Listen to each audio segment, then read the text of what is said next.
One more question, parliament में नक्सलिज्म पे debate हो रही थी, अमित शाह जी ने आपको थैंक यू बोला था रिगार्डिंग जो ग्रे हाउंड्स की जो प्रोसेस चली थी तेलंगाना एंड आंध्र प्रदेश। सो क्या आपको लगता है कि ये लेफ्ट वोट बैंक जो आप वेस्ट बंगाल में कंटेस्ट कर रहे हैं ये इसको इफेक्ट कर सकती है, क्योंकि आपने नक्सलिज्म पे अपोज किया था, आपने बीजेपी के साइड मेरे भाई ऐसा है ना कि फंस गई रजिया गुंडों में मेरा हाल करना चाह रहे आप।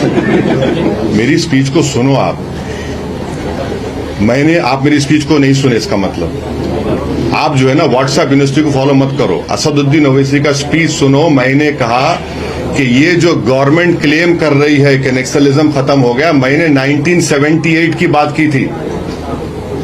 आपको मालूम 1978 में क्या हुआ था? आपको पढ़ना चाहिए।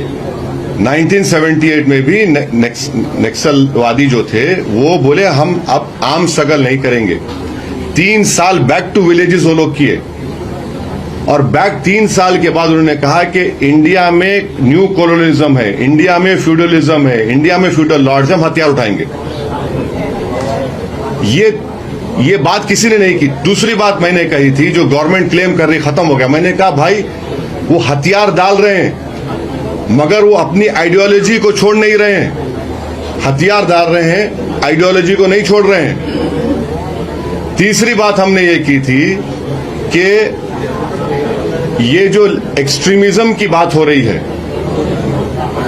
मैंने कहा कि the extreme right wing extremism will lead to left wing extremism. अब इसमें बोलो, अब इसमें स्पीच आप सुनते तो ऐसा सवाल नहीं करते। मेरे भाई आप सुन लिया करो, मैं बैठा हूं कि भागने वाला नहीं हूं।